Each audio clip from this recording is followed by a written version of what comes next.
Assalamualaikum warahmatullahi wabarakatuh. Pemirsa, sejumlah informasi penting seputar Kabupaten Kota Waringin Timur akan kami hadirkan untuk Anda hari ini. Bersama saya Blitaria Indri, berikut informasi yang pertama.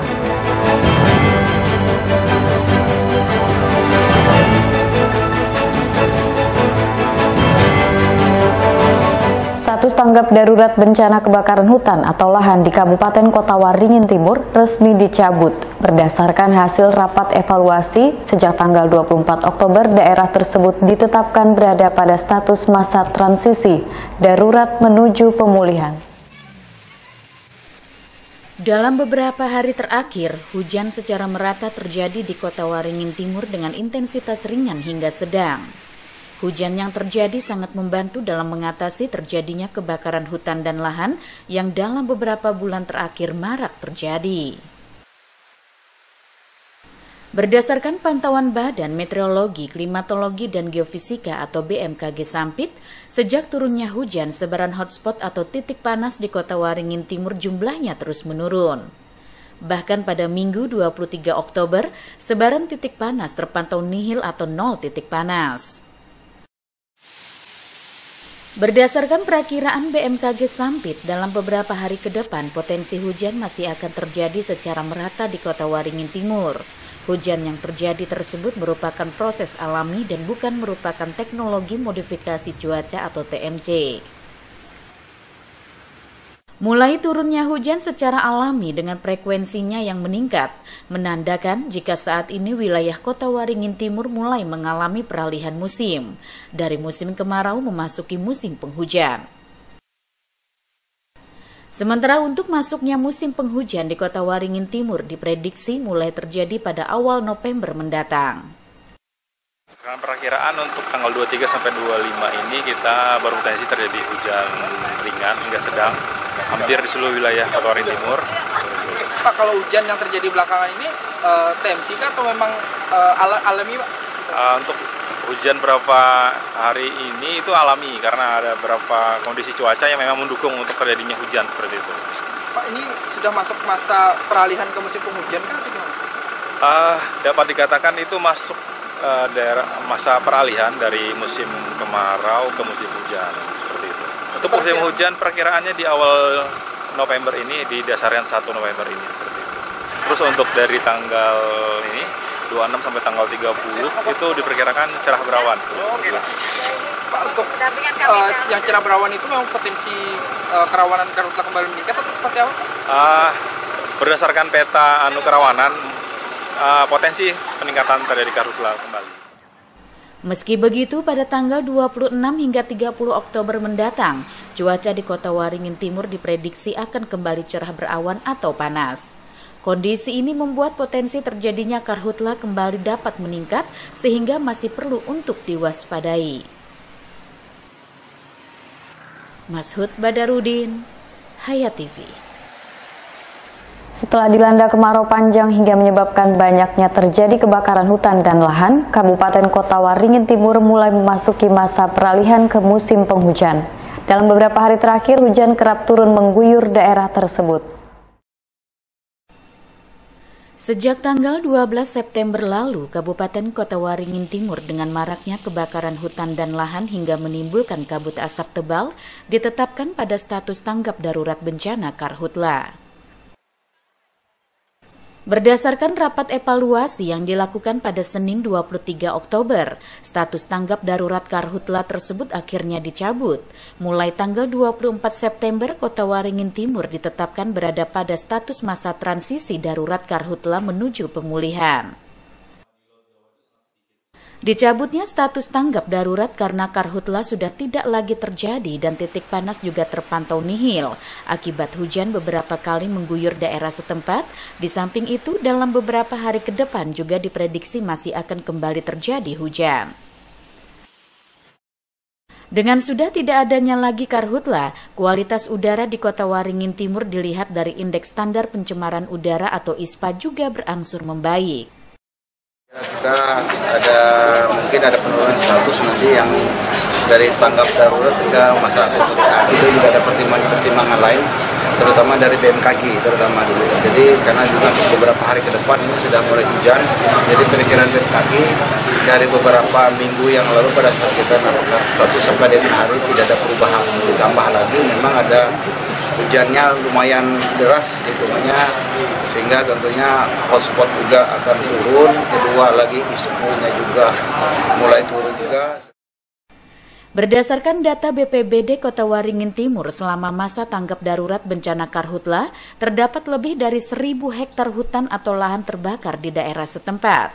Karhutla terparah terjadi di Kecamatan Mentau Baru Ketapang, Teluk Sampit, dan Pulau Hanaut. Kan perhitungan ulang terhadap luasan kebakaran lahan dan hutan. Tetapi konkretnya tidak bisa semua kita bisa lakukan. Hasil perhitungan sementara Pak, luasan lahan yang terbakar 1.000 lebih, ya 1.000 hektar lebih, 1.038 hektar. Nah, angka ini bukan terakhir, karena angka ini masih kami update, karena ada beberapa lokasi kejadian yang belum kami lakukan pemetaan, karena cukup luas. Ya kalau kita lihat secara data sebenarnya, Teluk Sampit, Mentahir Selatan itu sebenarnya besar sebenarnya kejadiannya, tetapi karena kita berada di Ketapang dan Ketapang lah kemudian yang kita banyak tangani, seolah-olah Ketapang yang paling besar. Tapi sebenarnya kalau kita lihat Mentahir Selatan, Teluk Sampit ditambah dengan Ketapang yang cukup 3 nominasi besar ini, kita bisa lihat dari angka hotspot. Dengan dicabutnya status tanggap darurat bencana Karhutla, maka posko tanggap darurat yang beranggotakan personel gabungan dari berbagai instansi juga dinonaktifkan. Meski begitu, jika kebakaran hutan atau lahan kembali terjadi, upaya pemadaman tetap akan dilakukan oleh petugas BPBD bersama pemadam kebakaran. Mashud Badarudin, Hayat TV. Pemirsa, Kabupaten Kota Waringin Timur ditunjuk mewakili Kalimantan Tengah mengikuti Pesta Paduan Suara Gerejani Pesparani Katolik tingkat nasional ketiga pada cabang Lomba Tutur Kitab Suci. Lomba ini dipercayakan kepada Claudia Joycelyn Hanjani sebagai peserta. Senin 23 Oktober, Claudia Joycelyn Hanjani dilepas untuk mengikuti Pesparani Katolik tingkat nasional ketiga di Jakarta pada 27 Oktober hingga 1 November. Joycelyn berangkat membawa nama Kalimantan Tengah untuk cabang Lomba Tutur Kitab Suci. Joycelyn yang merupakan pelajar kelas 5 sekolah dasar ini mengaku senang dan bangga karena telah dipercaya mewakili Kalimantan Tengah mengikuti salah satu dari 13 cabang lomba Pesparani Katolik Nasional ketiga. Joycelyn nantinya akan berangkat ke Jakarta bersama dengan 13 orang pendamping dari Kabupaten Kota Waringin Timur.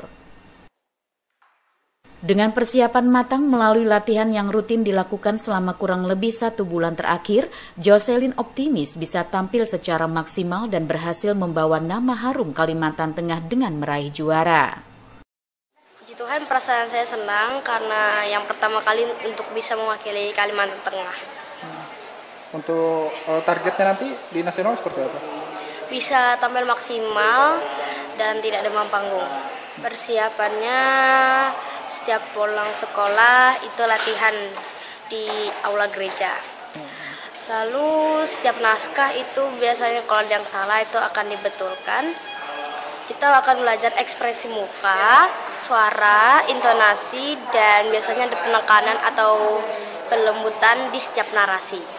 Untuk proses latihannya kemarin berapa lama dilakukan? Untuk proses latihannya sekitaran 1 bulan. Asisten 1 Sekretaris Daerah Kota Waringin Timur Rihel memberikan apresiasi tinggi kepada Joycelyn karena telah dipercaya untuk mengikuti Pesparani Katolik Nasional ketiga. Rihel menyebut Kota Waringin Timur sebenarnya dipercaya untuk mengikuti 2 cabang lomba, namun karena keterbatasan waktu dan anggaran, maka hanya 1 cabang lomba yang bisa diikuti. Pada hari ini kita ada pelepasan untuk teman-teman untuk Pesparani untuk LP3K khusus Katolik yang ada dilaksanakan di Jakarta yang ketiga. Nah, untuk yang ketiga ini kita Kotim dipercayakan dari provinsi, LP3K provinsi. Harusnya ada 2 lomba yang harus diikuti, ada itu tutur baca remaja untuk kitab untuk anak.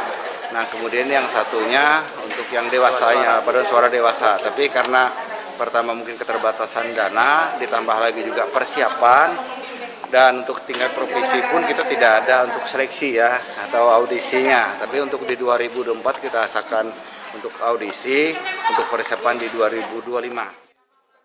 Pesparani Katolik Nasional ketiga digelar dengan mengusung tema kebersamaan dan keberagaman. Ajang ini diharap mampu menghasilkan buah-buah yang baik untuk gereja dan bangsa. Mashud Badarudin, Hayat TV.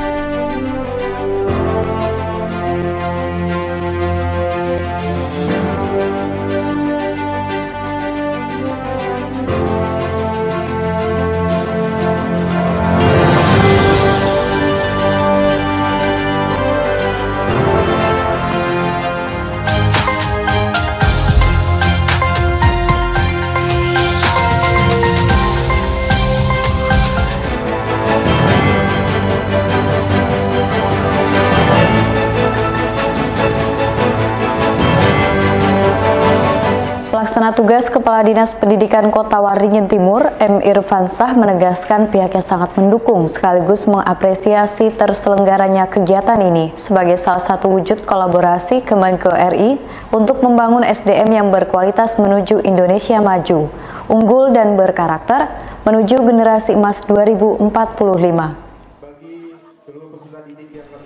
Dalam sambutan pelaksanaan tugas Kepala Dinas Pendidikan Kota Waringin Timur, M. Irfansah mengatakan pihaknya bersyukur program Kemenkeu mengajar ini meski sudah terlaksana selama 8 tahun di seluruh Indonesia dan di tahun 2023 akhirnya bisa terlaksana untuk pertama kalinya di Kotim melalui pembentukan panitia daerah Senin 23 Oktober 2023.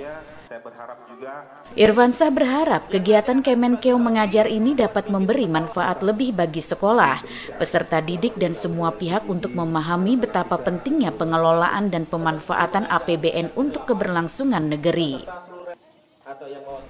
Program ini dapat dilaksanakan secara berkesinambungan di masa yang akan datang dengan cakupan yang diperluas, dengan melibatkan lebih banyak sekolah dan berbagai jenjang pendidikan baik formal maupun non-formal yang ada di Kota Waringin Timur. Dari Dinas Pendidikan Kabupaten Kota Waringin Timur sangat mengapresiasi kegiatan Kemenkeu Mengajar 8 ini yang diselenggarakan di SDN 2 Mentaya Seberang di Kecamatan Mentaya Seberang. Mudah-mudahan kegiatan hari ini bisa bermanfaat bagi anak didik kita. Karena walau bagaimanapun pembelajaran itu kita dapat tidak hanya di klasikal tapi bisa juga dengan di luar. Itu tanggapan kami sangat mengapresiasi, mudah-mudahan tahun-tahun depan juga bisa terlaksana lagi. Sementara itu menurut relawan Kemenkeu Mengajar, mengaku senang mengikuti kegiatan ini untuk turut serta mencerdaskan anak bangsa. Oke, baik. Saya Wilda Hutari. Saya dari KPP Pertama Sampit ikut kegiatan relawan mengajar di Kemenkeu 8 tahun 2023. Kesan saya mengajar pertama kali di SD ini siswa-siswinya itu sangat luar biasa semangatnya. Sampai semangatnya saya sampai kewalahan ngajarnya, tapi semangatnya saya acungkan jempol banget. Mereka tuh antusias banget menerima materi dari kami. Sama mereka itu juga tidak sabaran gitu, Pak.